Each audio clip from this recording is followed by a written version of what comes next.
பனுவலோர்கள் தேடுகின்ற செல்வமே, பாடுகின்ற பனுவலோர் தேடுகின்ற செல்வமே, நாடுகின்ற ஞான மந்தில் ஆடுகின்ற அழகனே, ஞான மந்தில் ஆடுகின்ற அழகனே, பாடுகின்ற பனுவலோர்கள் தேடுகின்ற செல்வமே, பாடுகின்ற பனுவலோர்கள் தேடுகின்ற செல்வமே, நாடுகின்ற ஞான மந்தில் ஆடுகின்ற அழகனே,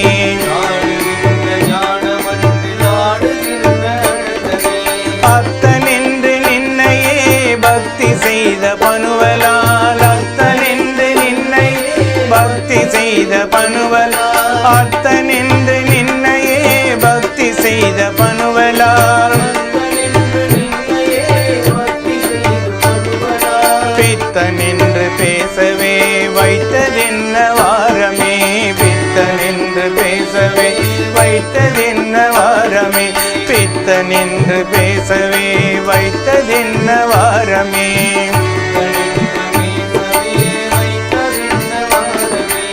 ஆடுகின்ற பனுவலோர்கள் தேடுகின்ற செல்வமே, பாடுகின்ற பனுவலோர்கள் தேடுகின்ற செல்வமே, நாடுகின்ற ஞான மந்தில் ஆடுகின்ற அழகனே,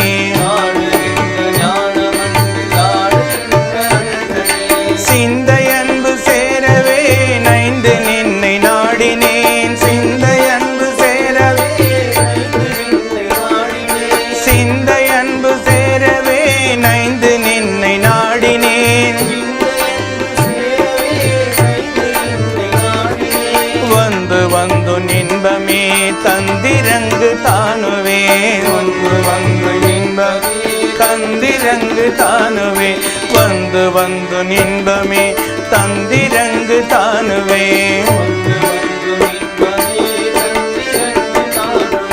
பாடுகின்ற பனுவலோர்கள் தேடுகின்ற செல்வமே,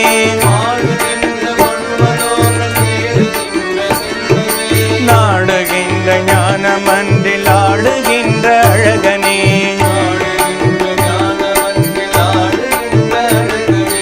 அண்டரண்டம் யாவும் நீ கொண்டு நின்ற கோலமே, அண்டரண்டம் யாவும்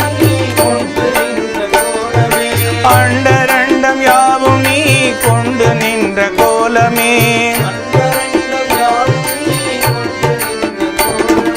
தொண்ட கண்டு சொரி கண்ணீர் கண்ட நெஞ்சு கரையுமே, தொண்ட கண்டு சொரி கண்ணீர் கண்ட நெஞ்சு கரையுமே, தொண்டர் கண்டு சொரி கண்ணீர் கண்ட நெஞ்சு கரையுமே,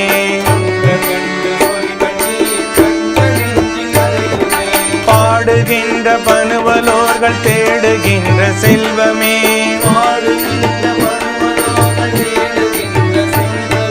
நாடுகின்ற ஞான மந்தில் ஆடுகின்ற அழகனே,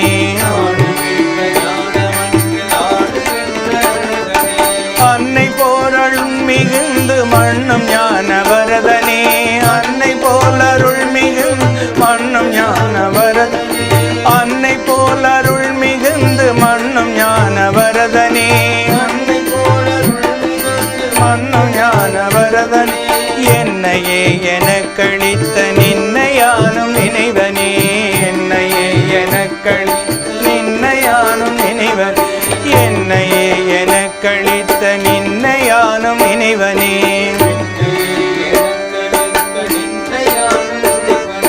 ஓம் நம சிவாய ஓம், ஓம் நம சிவாய ஓம், ஓம் நம சிவாய ஓம், ஓம் நம சிவாய ஓம், ஓம் நம சிவாய ஓம், ஓம் நம சிவாய ஓம், ஓம் நம சிவாய ஓம் நம சிவாய ஓம் நம சிவாய ஓம், ஓம் நம சிவாய ஓம், ஓம் நம சிவாய ஓம், ஓம் நம சிவாய ஓம் நம சிவாய ஓம், ஓம் நம சிவாய ஓம், ஓம் நம சிவாய ஓம், ஓம் நம சிவாய ஓம், ஓம் நம சிவாய ஓம், ஓம் நம சிவாய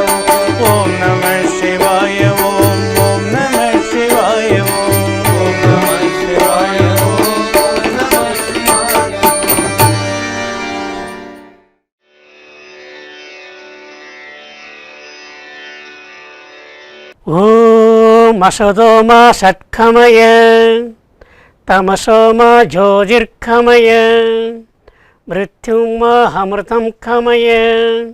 ஓம் சாந்தி சாந்தி சாந்தி.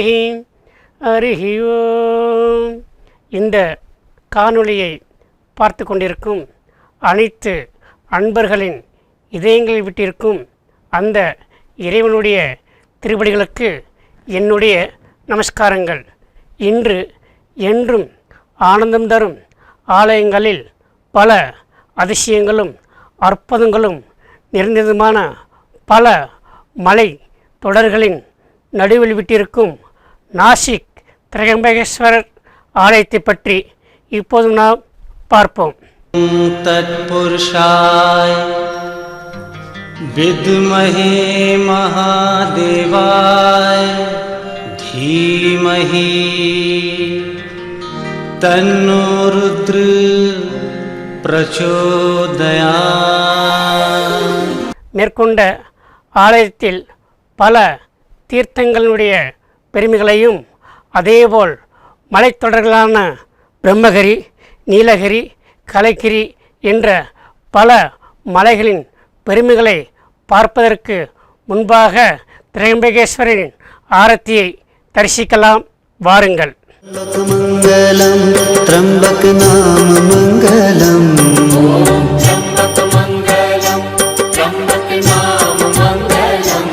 ஓம் த்ரம்பக மங்களம் த்ரம்பக நாம மங்களம். பக்தர்களே, இந்தியாவில் பல இடங்களில் ஆலயத்தின் பெயரே ஊர் பெயராக அழைக்கப்பட்டு வருகின்றன. உதாரணமாக திருப்பதி, திருவண்ணாமலை, திருவனந்தபுரம், திருநெல்வேலி என்று சொல்லிக்கொண்டே போகலாம். அதேபோல் இந்த ஆலயத்தின் பெயர் திரிசாநித்தியம் என்று ஆதிகாலத்தில் அழைக்கப்பட்டு இப்போது திரையம்பகேஸ்வரர் என்று அழைக்கின்றனர்.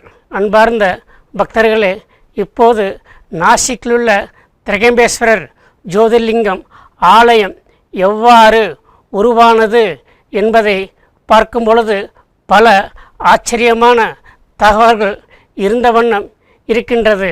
பக்தர்களே, மற்ற ஆலயங்களில் உள்ள கருவறையில் உள்ள லிங்கம் போல் இந்த ஆலயத்தினுடைய லிங்கம் மிக ஆச்சரியமாகவும் அற்புதம் நிறைந்ததாகவும் காணப்படுகின்றன. அதற்கு காரணம் இந்த கருவறையில் 3 சிவலிங்கங்கள் காணப்படுகின்றது. அதேபோல் ஜோதிர்லிங்க ஸ்தலங்களில் 8வது ஸ்தலமாகவும் இருக்கின்றது. அதேபோல் இந்த ஆலயத்தின் கருவறையில் ஆவுடையார் வடிவம் போல் இங்கு ஒரு பள்ளமான பகுதி உள்ளது. அந்த பகுதிக்கு மேல் 3 லிங்கங்கள் காணப்படுகின்றது.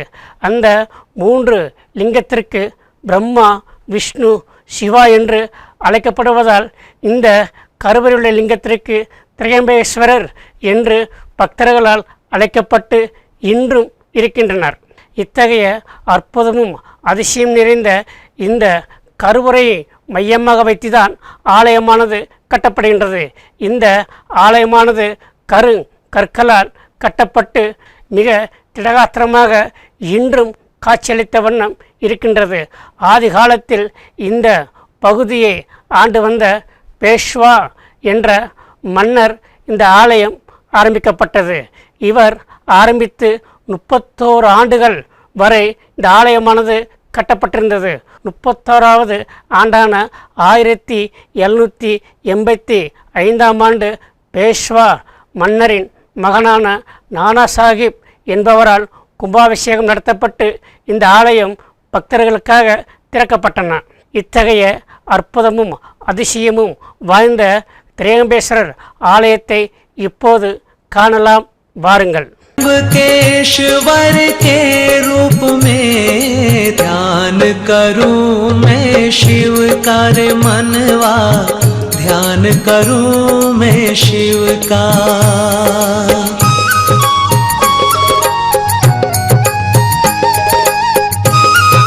மேற்கொண்ட ஆலயத்தில் 3 மண்டபங்களாக கட்டப்பட்டுள்ளது.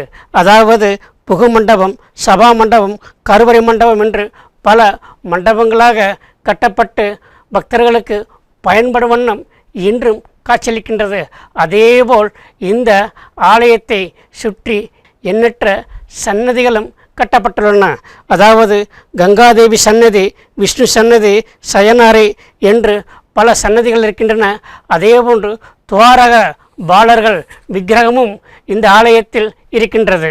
மேற்கொண்ட ஆலயத்தில் பல ஆண்டுகளாக பல பக்தர்கள் பல சன்னதிகளை தரிசித்து கருவறையும் தரிசித்து கடவுளுடைய தரிசனத்தால் எல்லா பக்தர்களும் ஆனந்தமாக இன்றும் வாழ்ந்து வருகின்றனர். அன்பான பக்தர்களே, பல அதிசயங்களும் அற்புதங்களும் நிறைந்ததுமான இந்த ஜோதிர்லிங்கம் உருவாக காரணமாக இருந்த கௌதம முனிவரை பற்றி இப்போதும் நாம் பார்ப்போம். ஆதி காலத்தில் இந்த பிரம்மகிரி மலைத்தொடரில் கௌதம முனிவரும் அருந்ததியும் வாழ்ந்து வந்தனர். அவ்வாறு வாழ்ந்து வருகின்ற சமயத்தில் பல மாதங்களாக மழைநீர் இல்லாத காரணத்தினால் இப்பகுதியானது வறட்சியால் காணப்படுகின்றது. அதே போன்று இந்த பகுதியில் குடிநீருக்கும் தட்டுப்பாடாக இருந்தது. இதை கண்ட கௌதம முனிவர் இந்த பகுதியானது வளமான பகுதியாக இருக்க வேண்டும் என்பதற்காக கௌதம முனிவர் பல ஆண்டுகளாக வருண பகவானை நோக்கி தவம் செய்ய ஆரம்பித்தார். இவருடைய தவத்திற்கு இணங்க வருண பகவான் கௌதம முனிவரின் ஆசிரமத்தின் பக்கத்திலேயே வற்றாத ஒரு நீர்நிலையை உருவாக்கினார். வருணர் அவர் முன் தோன்றி, நீங்கள் ஒரு தடாகத்தை தோண்டிக் கொள்ளுங்கள் என்றும் நான் அதை இறைக்க ஊறிக்கொண்டே இருக்குமாறு நீரால் நிரப்புகிறேன் என்றும் கூறினார். வற்றாத ஜீவ ஊற்றாக இருக்கும் என்று கூறி வருணதேவர் மறைந்தார். வருண பகவான் கூறியபடியே கௌதமர் தடாகத்தை தோண்ட அது நீரால் நிறைந்தது.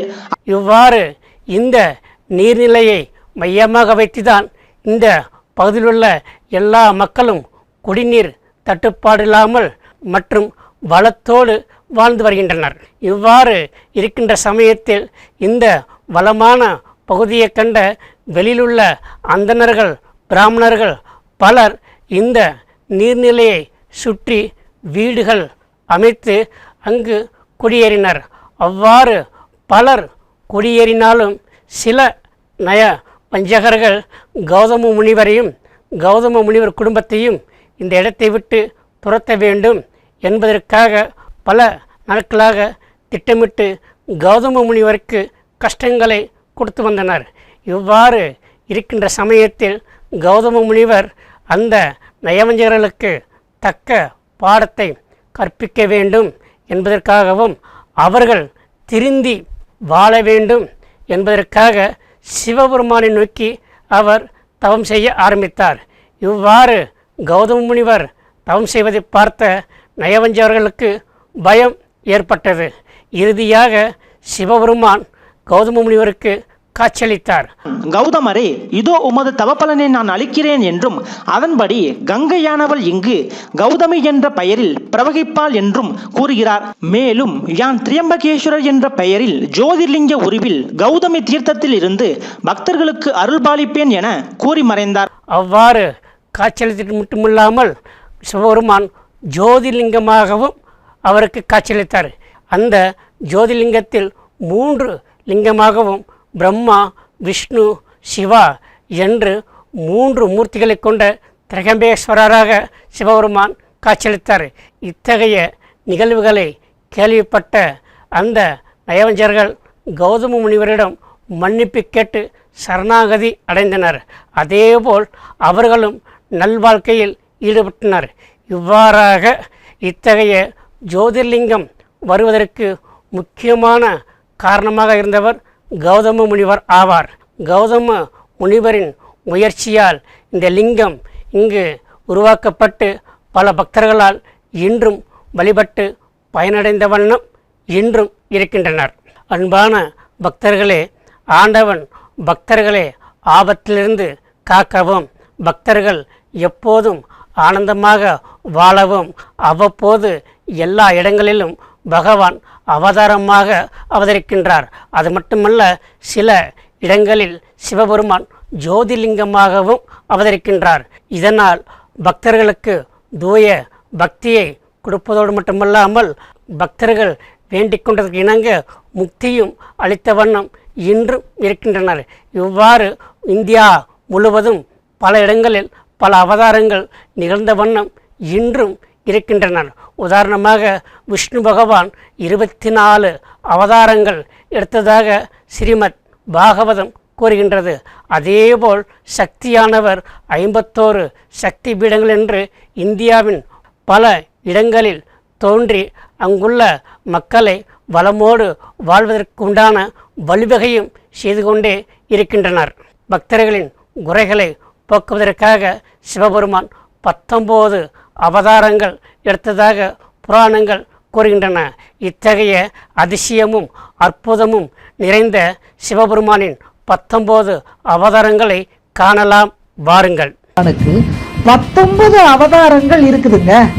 அந்த அவதாரம் என்னன்னு பார்ப்போமா?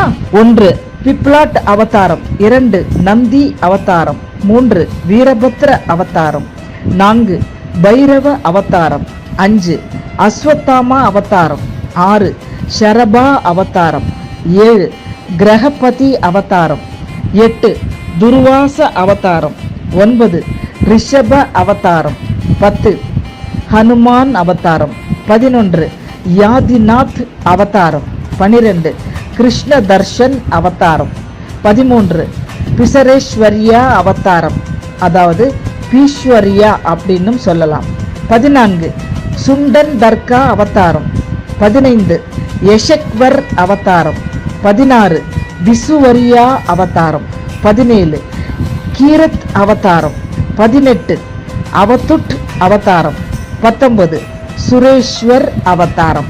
இப்படி 19 அவதாரங்கள் இருக்குதுங்க. மேற்கொண்ட அவதாரங்கள் மூலம் அனைத்து மக்களையும் அவர் ஆனந்தமாக வைத்து கொண்டிருந்தார். அது மட்டுமல்லாமல் சிவபெருமான் ஜோதிர்லிங்கம் வடிவிலும் அனைத்து மக்களையும் அவர் ஆனந்தமாகவும் ஆரோக்கியமாகவும் வைத்து கொண்டிருக்கின்றார் என்பதை நாம் மறக்க முடியாது. இந்தியாவில் பலதரப்பட்ட மக்கள் பலதரப்பட்ட பக்தர்கள் வாழ்ந்திருந்தாலும் அவர்கள் எல்லோரும் 12 ராசிக்குள்தான் அவர்கள் அடங்குவார்கள். இத்தகைய 12 ராசிக்காரர்களையும் ஆனந்தமாக வைப்பதற்கு 12 ஜோதிலிங்கமாக அவர் காட்சியளித்த வண்ணம் இருக்கின்றார். இத்தகைய ராசியானது எதை மையமாக வைத்து இயங்குகின்றது என்பதை பார்த்தால் மிக ஆச்சரியமாக இருக்கின்றது. இந்த உலகமானது சூரியனை மையமாக வைத்து இயங்குகின்றது. சூரியனுக்கு அடுத்து 9 கோள்கள் இருக்கின்றன. அந்த 9 கோள்களை சுற்றி 12 ராசிகளும் 12 ராசிகளை சுற்றி 27 நட்சத்திரங்களும் அந்த 27 நட்சத்திரங்களை சுற்றி 108 பாதங்களுடன் இந்த பிரபஞ்சமானது இயங்கிக் கொண்டிருக்கின்றது. இவ்வாறு இருக்கின்ற சமயத்தில் 12 ராசிக்காரர்கள் எந்தெந்த லிங்கத்தை வழிபட வேண்டும் என்பது இந்த ஜோதிர்லிங்க காட்சிகள் மூலம் இப்போது காணலாம் வாருங்கள். இந்த ஜோதிர்லிங்கங்கள் 12 ராசிங்களுக்கும் ஒப்பிடப்படுது. அது என்னென்ன அப்படின்னு பார்ப்போமா? மேஷ ராசி குஜராத்தில் இருக்கிற சோம்நாத் கோவில், ரிஷப ராசி ஸ்ரீசைலம், மிதுன ராசிக்கு உஜ்ஜயினி மகாகாலேஸ்வரர், கடக ராசி ஓம்காரேஸ்வரர், சிம்ம ராசி வைத்தியநாதர், கன்னி ராசி பீமா சங்கர், துலாம் ராசி ராமேஸ்வரம், விருச்சிக ராசிக்கு நாகேஸ்வர ஜோதிலிங்கம், தனுசு ராசிக்கு காசி விஸ்வநாதர், மகர ராசிக்கு திரியம்பகேஸ்வரர், கும்ப ராசிக்கு கேதார்நாத், மீன ராசிக்கு குயேஸ்வரர். மேற்கொண்ட ஜோதிலிங்கத்தை 12 ராசிக்காரர்கள் வழிபட்டு பலன் பெற்ற வண்ணம் இன்றும் இருக்கின்றன. இதேபோல் இந்தியாவில் உள்ள பல பக்தர்கள் அவர்களுடைய ராசிக்கு ஏற்ற ஜோதிர்லிங்கத்தை தேடி சென்று அங்கு அவருடைய தரிசனம் பெற்று இன்றும் பல பிரச்சனைகளை போக்கி பிரகாசமாக இன்றும் வாழ்ந்து வருகின்றனர். அன்பான பக்தர்களே, திரையம்பேஸ்வரர் ஆலயத்தில் கோதாவரி நதி எவ்வாறு உருவானது என்பதை பற்றியும் அதேபோல் கோதாவரி நதியை சுற்றி பல பாவங்களை போக்கும் தீர்த்தங்களுடைய பெருமைகளையும் அந்த தீர்த்தங்கள் உற்பத்தி செய்யும் தெய்வீக மலைத்தொடர்களை பற்றி இப்போது நாம் பார்ப்போம். ஆதி காலத்தில் கௌதம முனிவர் சிவபெருமானை நோக்கி பல ஆண்டுகள் கடுந்தவம் புரிந்து வந்தார். அதற்கு காரணம் என்னவென்றால், இந்த பகுதியிலுள்ள எல்லா மக்களும் பக்தர்களுடைய பாவத்தை போக்குவதற்காக இங்கு கங்கை நதியை கொண்டு வர வேண்டும் என்பதற்காக சிவபெருமானை நோக்கி கடுந்தவம் புரிந்தார். அவருடைய கடுந்தவத்திற்கு இணங்க சிவபெருமான் காட்சியளித்தார். இதன் விளைவாக சிவபெருமான் கௌதம முனிவரின் கேட்டதற்கு இணங்க தன்னுடைய கங்கா நதியை அங்கு பாயவிட்டார். அத்தகைய கங்கா நதிக்கு கௌதமி நதி என்றும் கோதாவரி நதி என்றும் அழைக்கப்படுகின்றனர். இத்தகைய கோதாவரி நதியின் அருகிலேயே பல பாவங்களை போக்கும் தீர்த்தங்களும் உருவாகின்றன. குசவர் தீர்த்தம், கனகல தீர்த்தம், சஞ்சன தீர்த்தம் என்று பல தீர்த்தங்களை சொல்லிக்கொண்டே போகலாம். அதேபோல் வில்வ தீர்த்தம், கோடி தீர்த்தம் என்று மிகப்பெரிய தீர்த்தங்களும் அங்கு காணப்படுகின்றன. இத்தகைய தீர்த்தத்தில் பக்தர்கள் இன்றும் குளித்து பாவத்தை போக்கி பிரகாசமாக இன்றும் வாழ்ந்து வருகின்றனர். மேற்கண்ட பல தீர்த்தங்களும் நதியும் பாய்ந்து வருகின்ற தெய்வீகமான மலைத்தொடரை பற்றி பார்க்கும் பொழுது மிக ஆச்சரியமாக இருக்கின்றது. அங்கு மலையை சுற்றி எண்ணற்ற சன்னதிகள் உருவாக்கப்பட்டு பக்தர்களால் வணங்கப்பட்டு இன்றும் இருக்கின்றன. உதாரணமாக கோதாவரிக்கு ஒரு சன்னதி உண்டு. அதே போன்று கௌதமர் முனிவருக்கும் ஒரு சன்னதி உண்டு. அவருடைய மனைவியான அருந்ததி தேவிக்கும் ஒரு சன்னதி உண்டு.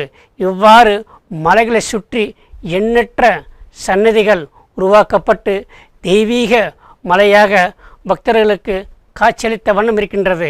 இவ்வாறு இத்தகைய சன்னதிகளோடு இல்லாமல் இங்குள்ள ஒரு மலை குகையில் 108 சிவலிங்கங்கள் உருவாக்கப்பட்டு பக்தர்களால் ஆச்சரியமாக வழிபட்டு ஆனந்தமாக வாழ்ந்து வருகின்றனர். இத்தகைய தெய்வீக மலையை பக்தர்கள் கிரிவலமாக வந்து அவர்கள் ஆனந்தத்தை அனுபவித்த வண்ணம் இருக்கின்றனர்.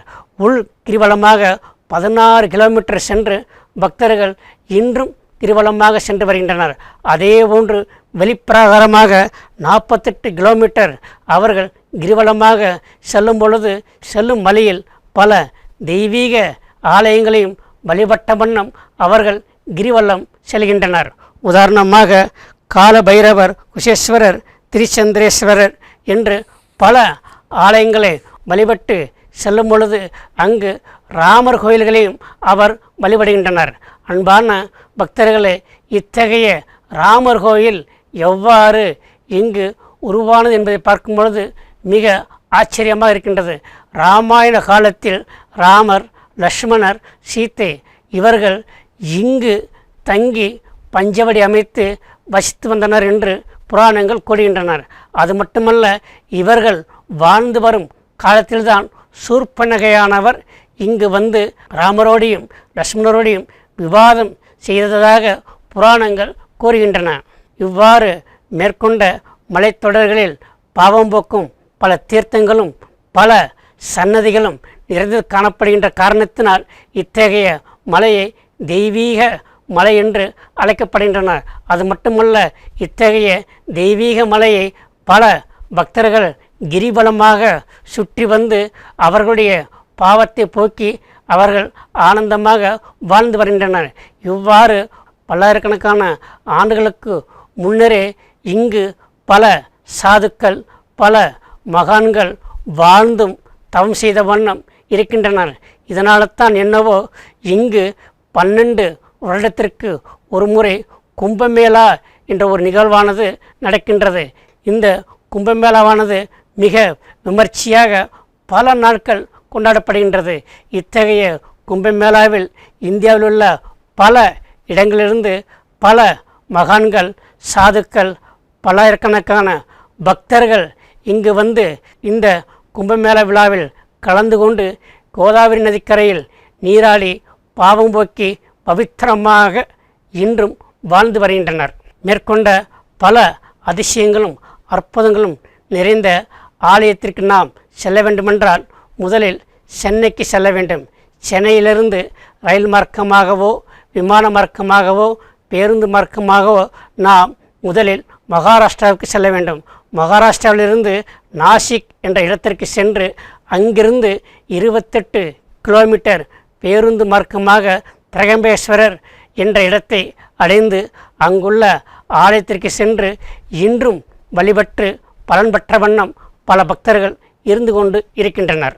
நாசிக்கிலுள்ள திரகம்பேஸ்வரர் ஆலயத்தில் பல ஆண்டுகளாக பல பக்தர்கள் தவம் ஜபம் பல சாதனைகளிலிருந்து சிவபெருமானுடைய ஆசீர்வாதத்தை பெற்று ஆனந்தமாக இன்றும் வாழ்ந்து வருகின்றனர்.